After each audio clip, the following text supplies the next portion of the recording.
The title of our session asks, are we afraid of technology innovation? Do you see fear, whether from investors, regulators, or customers, as a real barrier to crossing the chasm?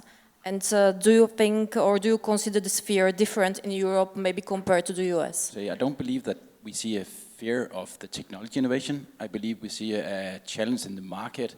We see a tendency that bridging the gap between cheap enough electricity compared to an off-take market which is willing to pay the premium fee is maybe the biggest challenge.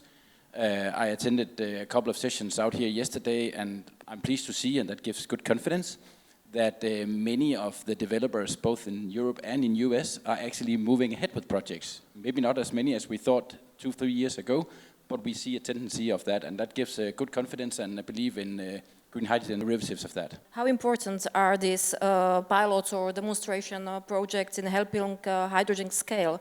And at what point do they stop being useful? I believe it's very important that we erect these pilot plants. We are part of many of those, both locally here in Denmark, but globally as well. I think the plants enable us to fail fast by learning fast, thereby meaning that they will be the ones that will create the foundation for us to scale up.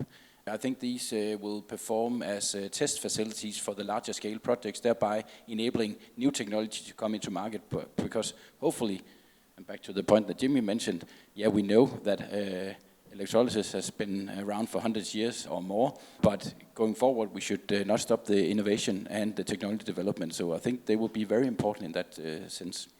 We've been part of the first dynamic project in Denmark called REDUP, which is a green ammonia plant running in full dynamic modus. All the building blocks of that project is what we have known for decades in traditional industries and energy industries.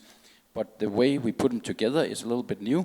But the most learnings from that project is actually that we need to be able to operate at a very, very dynamic modus, meaning that we need to learn how to do that in the entire supply chain of the plant or process of that.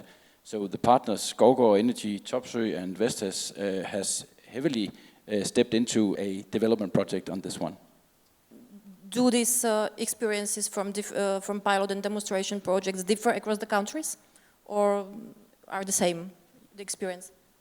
No, it differs very much depending on which kind of project we are part of. I would say that the spearhead projects are, of course, someone we utilize to share knowledge across the divisions of ABB. We also learn from each other, and we should do that, because if we don't learn from each other also across businesses, I don't believe that we will manage to do what we believe will be a sustainable future for our kids and grandkids going forward.